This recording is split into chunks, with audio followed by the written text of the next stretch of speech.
Welcome to a new video series from WDWNT.com, Timekeeping. This show will attempt to chronicle year-by-year changes to the Walt Disney World Resort, from exciting new ride openings to the minutiae of a store changing names. Join us as we count down to the 50th anniversary of the vacation kingdom of the world, Walt Disney's last great dream. As the sun rose over Central Florida on October 1st of 1971, the management and cast of the Walt Disney World Resort braced for the expected onslaught. The fall date was planned to help manage crowds, however, newspapers and Florida Highway Patrol estimates had pushed that number into the hundreds of thousands after opening day at Disneyland ended up being an overcrowded disaster. Walt Disney World didn't have the same grand, live, star-studded opening day special. Those events would happen later in the month. On October 1st was just to be the opening day. By the end of the day, approximately 10,000 people had visited the Magic Kingdom, far from expectations. The park layout was essentially the same as we know it today, but obviously smaller. Large parts of Adventureland, Frontierland, Fantasyland, and Tomorrowland were barren land. But before they got to the Magic Kingdom, guests still had to pass through the Transportation and Ticket Center. The overall setup was similar to today's, minus the security and the Epcot platform. After paying 50 cents to park, the guests had two ways to get to the Magic Kingdom, via monorail or ferry. The two original ferries were the Port Socol and the Southern Seas, side-wheel steamers with a 250 guest capacity. Monorails orange, green, gold, and blue were in service on opening day. Passing through the TTC, Magic Kingdom visitors would buy their tickets. There were three categories for tickets: child ages 3 to 11, junior ages 12 to 17, and adult for people 18 and up.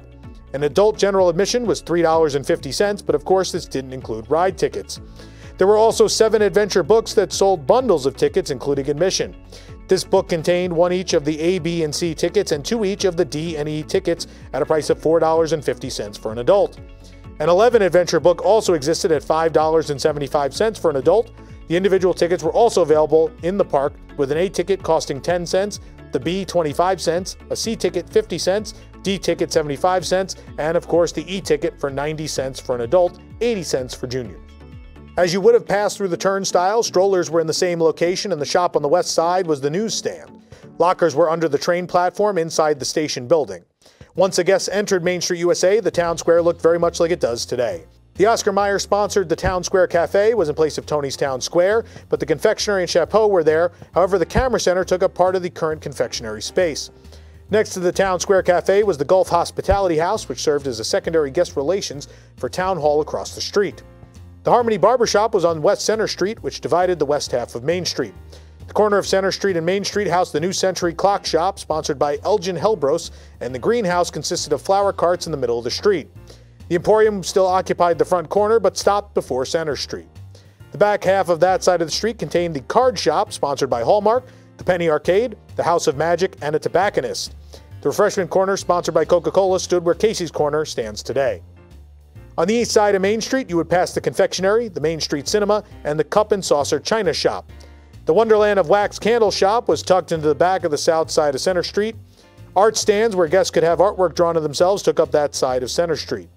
Along the north of Center Street, you could find Disney & Co., a toy shop, and Uptown Jewelers. Moving further along Main Street, you'd find the Market House, sponsored by Smuckers, and Dixie Crystals, followed by the Shadowbox Silhouette Studio and Crystal Arts. Next would be the Bakery, sponsored by Sara Lee, and the Plaza Ice Cream Parlor, sponsored by Borden. Main Street featured several attractions that could still be found today. Of course, the Walt Disney World Railroad existed at the train station at the beginning of Main Street, but at the time this was the only stop. 3 trains were in service: the Walter E. Disney, the Lily Bell, and the Roger E. Brogy. The Main Street vehicles were also in operation, featuring the fire truck, the horse-drawn streetcar, an omnibus, a jitney, and a horseless carriage. The Main Street Cinema was open, as was the Penny Arcade.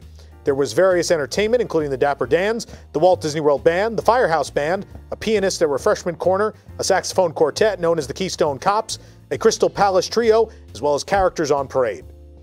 Along the west side of the Central Hub area, the Baby Care Center and First Aid were in their current location. The Crystal Palace opened with the park, but was a cafeteria-style a la carte restaurant serving buffet style and was called a buffeteria. Moving clockwise, Adventureland featured nothing beyond the Jungle Cruise and the Tropical Serenade, the original name for Florida's Enchanted Tiki Room, which was sponsored by the Florida Citrus Growers. The Swiss Family Treehouse was there, and the Safari Club Shooting Arcade was in the current place of the Island Supply Company. This arcade consisted of coin-operated individual shooting machines as compared to the Frontier Shooting Gallery model. The bench design was not the lava rock we see today, but smoother concrete benches, and the foliage had not grown in yet to the extent we see now. The leaky tikis existed, but did not shoot water and faced each other in a circle, more directly in front of the Jungle Cruise entrance. Also in this area was a ticket booth. The main restaurant was the Adventureland Veranda in the current home of Skipper Canteen. The menu was listed as Polynesian and featured items such as Fiji chicken. The Sunshine Tree Terrace occupied its original location between the Tiki Room and the pass-through to Frontierland. Meanwhile, the Veranda Juice Bar was across from the treehouse in the current location of the Sunshine Tree. Adventureland Bazaar, Traders of Timbuktu Tiki Tropic Shop, the Magic Carpet, Oriental Imports, and Tropic Toppers comprised the shopping complex along the north set of buildings. The patio area here also housed JP and the Silver Stars, Adventureland Steel Drum Band. The overhang area that separates Frontierland and Adventureland was not installed yet, so the transition between the lands was much harsher. Opening day Frontierland featured 3 attractions. First was the Frontier Shooting Gallery, featuring lead pellet shooting guns, necessitating repainting each and every night. The Davy Crockett Explorer canoes boarded near the current docks for the rafts to Tom Sawyer Island. While the islands existed, they were not open for guests yet. The Country Bear Jamboree was one of the Magic Kingdom's premier attractions at the time. It was sponsored by Pepsi and Frito-Lay. The Frontier Trading Post, located between the Shooting Gallery and Country Bear Jamboree, appears to have been the main store in Frontierland. Located just past the Country Bear's entrance sat another shop, Westward Ho. Country Bear Jamboree exited into the mile-long bar, a refreshment stand, and the land ended with Pecos Bill's Cafe. Liberty Square opened with the Mike Fink keelboats, the Haunted Mansion, and the Hall of Presidents. Mike Fink featured 2 boats, the Gully Wumper and the Bertha May, and loaded near the entrance to the Haunted Mansion. The Hall of Presidents was up to date with Richard Nixon as the most recent president. Blaine Gibson sculpted all 36 presidents for the cap-off to a presentation that featured the voices of Paul Frees and Dale McKinnon. The film featured the Constitutional Convention of 1787, the Lincoln-Douglas debate, and capped off with a Saturn V rocket lifting off. Royal Dano once again voiced Lincoln for the finale, just as he did at Disneyland. The Haunted Mansion exterior was vastly different. No interactive queue, no empty hearse, and not even a canopy over the queue. The inside was much the same as it would be until 2007's refurbishment. One thing to note, the stanchions for the queue and the exit were necessarily in different places, as it was the removal of these original stanchions that led to the story of the original Bride's Ring. The Diamond Horseshoe Revue was also an opening day draw, and the hour-long show featured Wally Bogue at opening, as the comedian had temporarily relocated from Disneyland to get the Magic Kingdom version of the show going.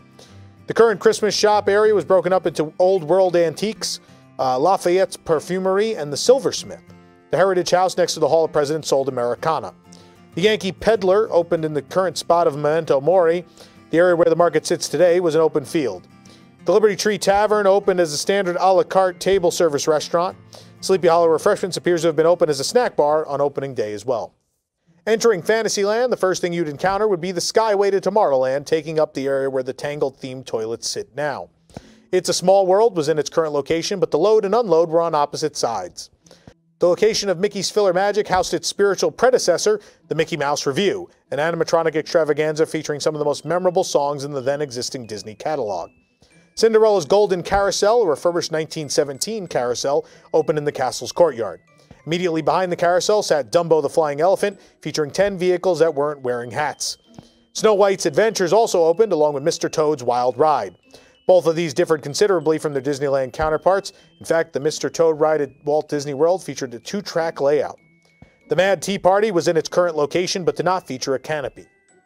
Pinocchio's Village Haus served as the main quick-service restaurant, serving burgers and the like, and King Stephen's Banquet Hall was the table service restaurant inside Cinderella Castle. The Lancers Inn served pizza in the place that would eventually become the Friar's Nook. The Troubadour Tavern, a refreshment stand, sat next to Peter Pan's Flight. There was also the Tournament Tent refreshment stand back behind Dumbo. Early shops included the Fantasyland Art Festival, located what is now the Peter Pan queue, the Castle Camera Shop, the Royal Candy Shop, and the Mad Hatter between Mickey Mouse Revue and Peter Pan's Flight. Tomorrowland's opening day brought an unfinished mess. The only attractions were the Grand Prix Raceway, sponsored by Goodyear, and the Skyway to Fantasyland. None of the attractions along the main pathway from the central hub were ready. Despite its impressive entrance bordered on either side by 2 waterfall towers, there was nothing futuristic about the attractions in the land at this time. With a decor drastically different from today, the buildings were mainly white concrete and glass, in a depiction of the future that seems like an evolution of the stark style of brutalism popular in the late mid-century period. The Tomorrowland Terrace originally sat in Cosmic Ray's current location, and the only shops on opening day were the Skyway Station Shop and Mickey's Mart, which is housed in what is now the Star Traders. It's unclear if the original lunching pad, now Anti-Gravity's, was available on opening day, but it did open in 1971. Hearing this list of attractions, you'll no doubt be asking where a few things you were sure that were there on opening day are. In the mad rush to open, not everything made the cut for October 1st. First to open just the next day was the Admiral Joe Fowler Riverboat in Liberty Square. Fantasyland saw Peter Pan's Flight open on October 3rd, and then 20,000 Leagues Under the Sea on October 14th. The Tinkerbell Toy Shop opened in November. November also saw the America the Beautiful Circle Vision 360 film debut in Tomorrowland on the 25th, and it's presented by Monsanto. Flight to the Moon premiered across the street 1 month later on December 24th. Of course, the Magic Kingdom wasn't the only thing to open on October 1st, 1971. The Contemporary and the Polynesian Village resorts opened that day as well, if not fully. Prices range from $25 to $44 per night. The Contemporary Resort opened with the familiar A-frame tower and 2 garden wings, with the north garden wing slightly larger than the south one that exists today. While its lack of landscaping on opening day was necessary to get the hotel open, the nearly 1,000-room resort still featured relatively little landscaping even after being completely redone within the month. The resort also featured significant convention space, even if the large convention center building was not there. There were 10 convention rooms, including names like Atlantic, Continental, Everglades, Gulf Coast, Pacific, Redwoods, Yellowstone, Yosemite, Great Smokies, and Grand Republic rooms. The 1,400-seat ballroom in the Americas was a combination of the Atlantic and Continental rooms. The convention area also featured the Hemisphere Lounge. Outside, the Contemporary featured multiple pools, a marina, 2 snack bars. The Dock Inn focused on normal fast food fare, and the Sandbar was an actual bar. The marinas at both resorts featured multiple watercraft for rent, including the infamous Bob-Around boats. The round teen pool extended into but was not part of Bay Lake, and the square adult pool sat between the tower and the lake. The beaches were open for swimming and featured volleyball courts. Back in the Grand Canyon Concourse on the 4th floor of the tower, you could find a variety of shops and restaurants. There were several sections operating under the Grand Canyon Terrace, including a cafe and a bar in the areas now taken up by current restaurants. There was also the Monorail Club Car Bar opposite the entrance to the monorail station. The area on the northwest quarter housed the Spirit World, a liquor store, Plaza Gifts and Sundries, and the Fantasia Shop for children. The Bay Lake side had the Contemporary Man and Contemporary Woman, as well as Kingdom Jewelers. And of course, all this existed under Mary Blair's famous mural. The original Top of the World opened with the resort as well, featured a supper club, lounge, and 2 private rooms. In addition to the regular nightly shows, it would also occasionally serve as host to famous acts such as Cab Calloway. The area behind check-in, now known as the Wave, was the Sunshine State Exhibitorium, featuring gaming tables. Just down the monorail track past several topiaries was the Polynesian Village. This opening day version of the resort featured 484 rooms across 8 longhouses. Going clockwise from the Great Ceremonial House, they were Bali High, Tahiti, Fiji, Samoa, Tonga, Hawaii, Bora Bora, and Maui.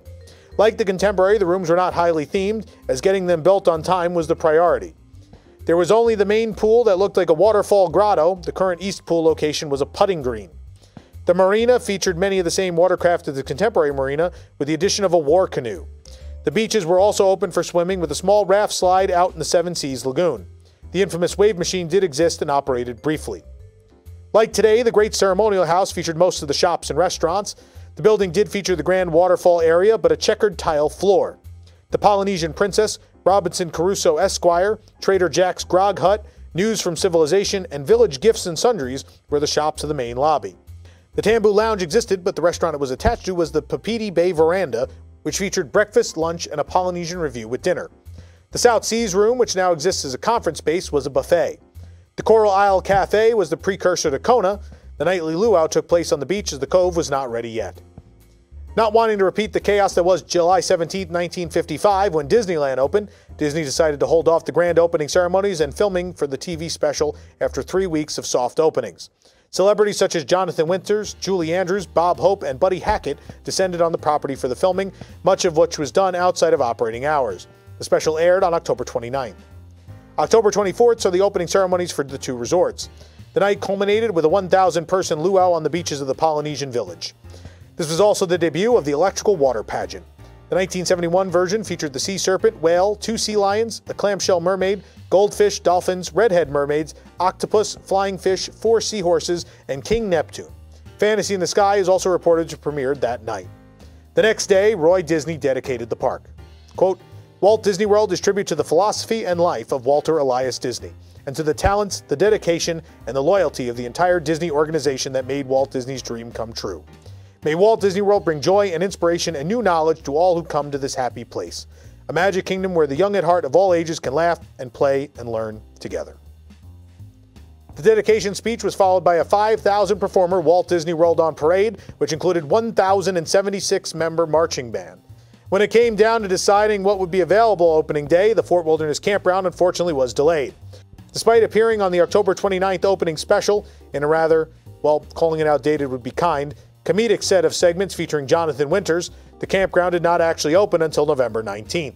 The initial phase of the resort featured 250 campsites. All the recreation facilities and stores were located at the Trading Post, and the Tri-Circle D Ranch opened at the same time. The Palm and Magnolia course opened in 1971. That year, as part of the marketing of the resort, the course hosted the Walt Disney World Golf Classic in December. Jack Nicklaus won. Spalding was the original sponsor and provided the first rental clubs under their Top Flight brand that were branded with a swinging Mickey. The early days of Walt Disney World were hectic. From executives being worried that they couldn't handle the crowds to them being afraid that they were not getting enough on opening day. By the end of November, the daily guest count had surpassed 50,000. The resort was a huge success. However, the year ended on a solemn note when Roy O. Disney passed away on December 20th, 1971, 5 years and 5 days after he said goodbye to his younger brother Walt in the same hospital. However, he and Walt Disney Productions accomplished what they had vowed to do that half-decade ago, to make Walt's final dream a reality. Now it will be up to a new set of executives to continue operating the property in the years to come. Enjoying your jump from time to time with us? Well, please hit the like button and subscribe to support this show and others. You can also join the WDWNT Inner Globe Society for exclusive content at patreon.com/WDWNT. If you're looking for the perfect gear to celebrate 50 years of Walt Disney World, you can shop for apparel, accessories, and more at carouselofproducts.com. Thanks for watching, and we'll see you real soon.